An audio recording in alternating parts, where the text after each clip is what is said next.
नमस्ते दोस्तों। आज हम बात करेंगे आर्टिकरिया के बारे में। तो सबसे पहला क्वेश्चन जो आता है वो है आर्टिकरिया क्या है।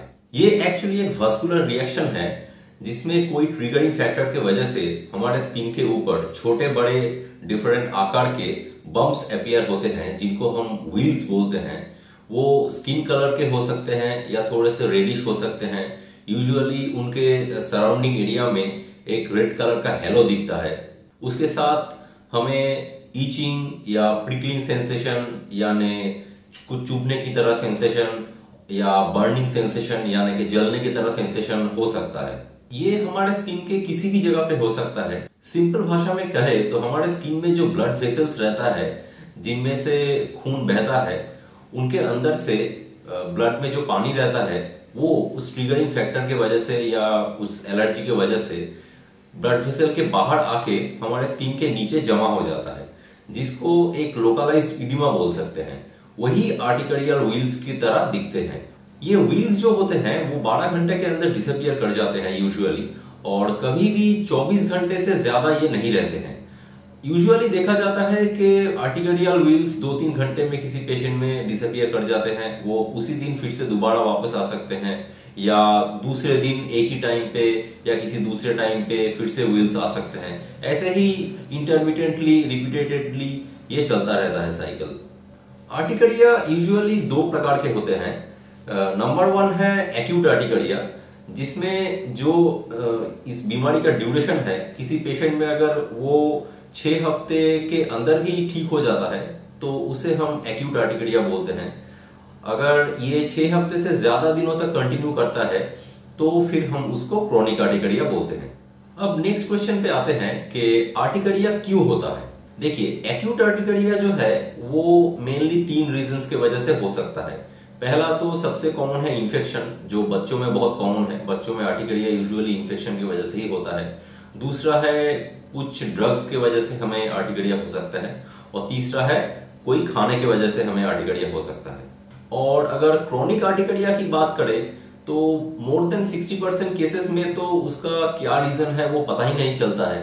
बाकी कुछ केसेस में इन्वेस्टिगेशन करने से कुछ सिस्टेमिक बीमारी है ऐसा पकड़ में आ सकता है, जैसे कि कुछ थायराइड डिसऑर्डर, डायबिटीज या कुछ कोलाजन वास्कुलर डिसऑर्डर, ऐसा कोई भी सिस्टेमिक डिजीज बाहर आ सकता है जिस वजह से आर्टिकरिया हो सकता है।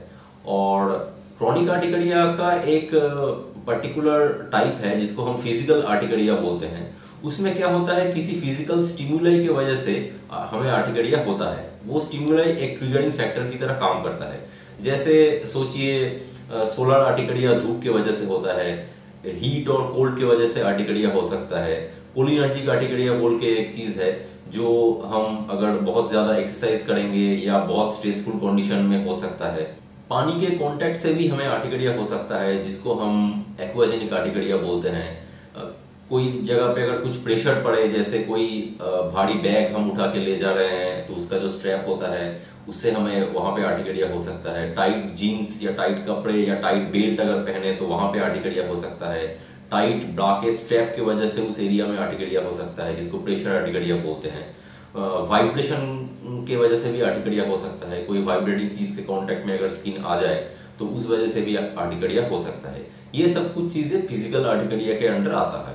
अभी दोस्तों नेक्स्ट क्वेश्चन जो आता है वो है, क्या आर्टिकरिया में कोई इन्वेस्टिगेशन करने का जरूरत है। देखिए, एक्यूट आर्टिकरिया में तो कोई इन्वेस्टिगेशन करने का जरूरत नहीं है क्योंकि वो तो 6 हफ्ते के अंदर ठीक हो जाता है सिम्प्टोमेटिक ट्रीटमेंट से। लेकिन क्रोनिक आर्टिकरिया के केस में हमें कुछ इन्वेस्टिगेशन करने का जरूरत पड़ सकता है। अगर किसी को कोई सिस्टेमिक डिजीज है या नहीं जिसकी वजह से आर्टिकरिया ट्रिगर हो रहा है तो वो सिस्टेमिक डिजीज ढूंढने के लिए कुछ इन्वेस्टिगेशन हमें करना पड़ सकता है। और एक खास चीज मैं बताता हूं, अगर कोई एक आर्टिकरियल व्हील एक पेशेंट में 24 घंटे से ज्यादा रहता है तो हमें सोचना पड़ेगा कि वो आर्टिकरिया नहीं है, वो आर्टिकरिया के जैसे दिखने वाले दूसरा कोई बीमारी है। जैसे आर्टिकरियल वास्कुलाइटिस हो सकता है, एरिथेमा मल्टीफॉर्मी हो सकता है, आर्टिकरियल फेज ऑफ इम्यूनोबुलस डिसऑर्डर हो सकता है। तो इन सभी बीमारियों से आर्टिकरिया को अलग करने के लिए यही पॉइंट काफी है कि अगर 24 घंटे के अंदर डिसअपियर हो जाता है तो वो आर्टिकरिया है, और अगर 24 घंटे के अंदर डिसअपियर नहीं होता है तो वो आर्टिकरिया नहीं है, वो आर्टिकरिया जैसे दिखने वाले दूसरी बीमारी हो सकता है। तो वो कौन सा बीमारी है वो डिटेक्ट करने के लिए और कुछ ज्यादा इन्वेस्टिगेशंस या कभी कभी स्किन बायोप्सी भी करने की जरूरत पड़ सकता है। अभी चौथे इंपॉर्टेंट क्वेश्चन पे आते हैं दोस्तों कि आर्टिकरिया का ट्रीटमेंट क्या है। देखिए दोस्तों, आर्टिकरिया का मेन ट्रीटमेंट है सिम्प्टोमेटिक ट्रीटमेंट, यानी कि पेशेंट को जो व्हील्स आ रहे हैं स्किन के ऊपर, जो ईचिंग सेंसेशन हो रहा है, बर्निंग सेंसेशन हो रहा है या प्रिकलिंग सेंसेशन हो रहा है, जो डिस्कम्फर्ट हो रहा है, उसको ठीक करना है। उसको ठीक करने के लिए एंटी एलर्जिक कुछ ड्रग्स होते हैं जिसको हम एंटी हिस्टामिनिक्स बोलते हैं, वो दवाई हम पेशेंट्स को खाने के लिए देते हैं। और स्किन में जो व्हील्स आते हैं उनको थोड़ा सा स्मूथिंग इफेक्ट देने के लिए कोई ना कोई लोशन हम पेशेंट को यूजुअली प्रेस्क्राइब करते हैं। और अगर किसी को कुछ इन्वेस्टिगेशन से कुछ अंदरूनी बीमारी का पता चला तो सिम्प्टोमेटिक ट्रीटमेंट के साथ हमें उस अंदरूनी बीमारी का भी ट्रीटमेंट करना होगा उस पर्टिकुलर पेशेंट के लिए।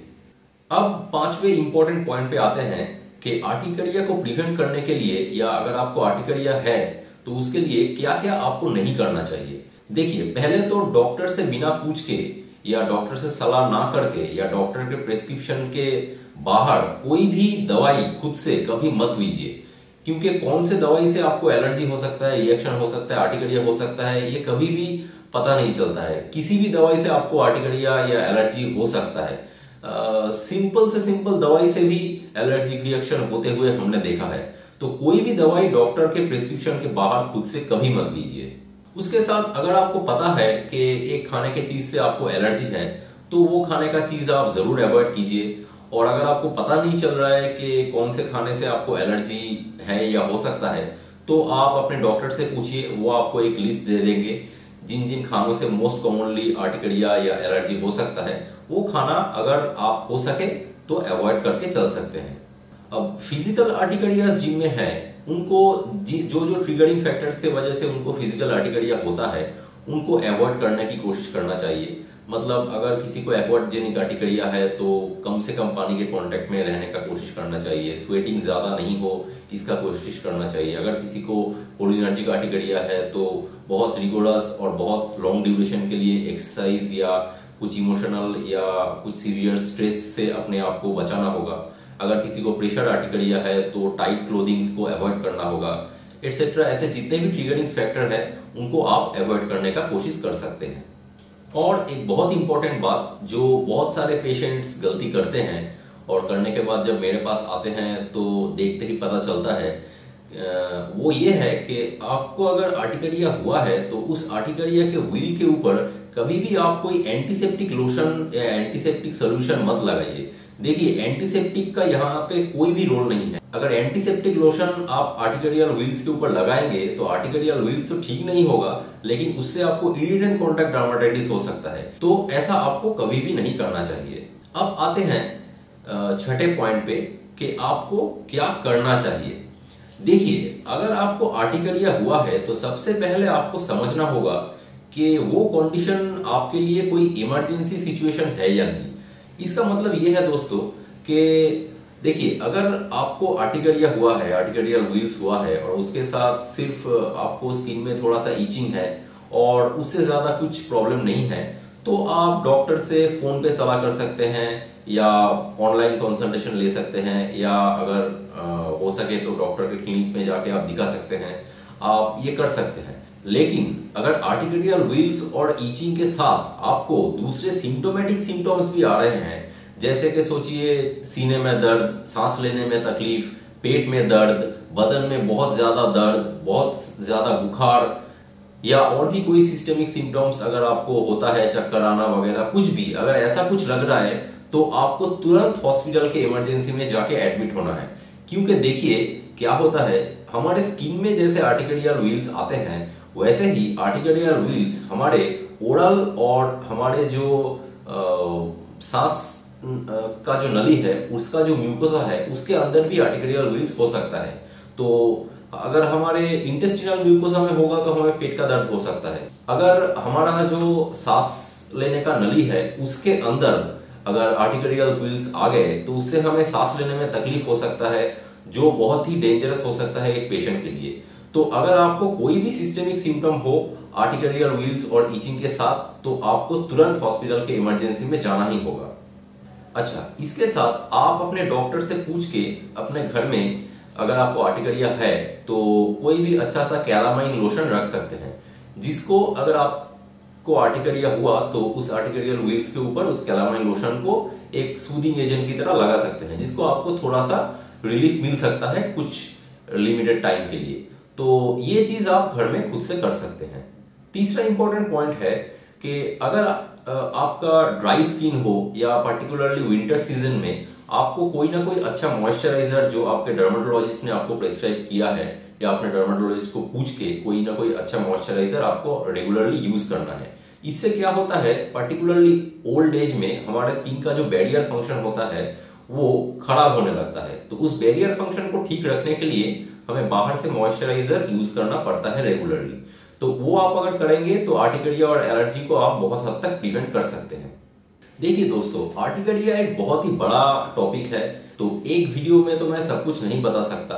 तो कुछ अगर छूट गया हो या आपके मन में अगर कोई क्वेश्चन हो तो आप मुझे कमेंट बॉक्स में कमेंट करके पूछ सकते हैं। मैं जरूर कोशिश करूंगा हर क्वेश्चन का आंसर देने का, और अगर बहुत सारे क्वेश्चंस मुझे मिल गए तो मैं उन सभी क्वेश्चंस को लेके एक दूसरा डेडिकेटेड वीडियो बनाने के बारे में भी सोच सकता हूँ। तो दोस्तों, ये वीडियो अगर आपको अच्छा लगा तो लाइक, शेयर और कमेंट करना मत भूलिए, और ऐसे ही कंटेंट फ्यूचर में देखते रहने के लिए मेरे चैनल को जरूर सब्सक्राइब कीजिए और बेल आइकन को क्लिक करना मत भूलिएगा। तो चलिए मिलते हैं अगले वीडियो पे, तब तक के लिए स्वस्थ रहिए, खुश रहिए, दूसरों को भी खुश रखिए। नमस्ते।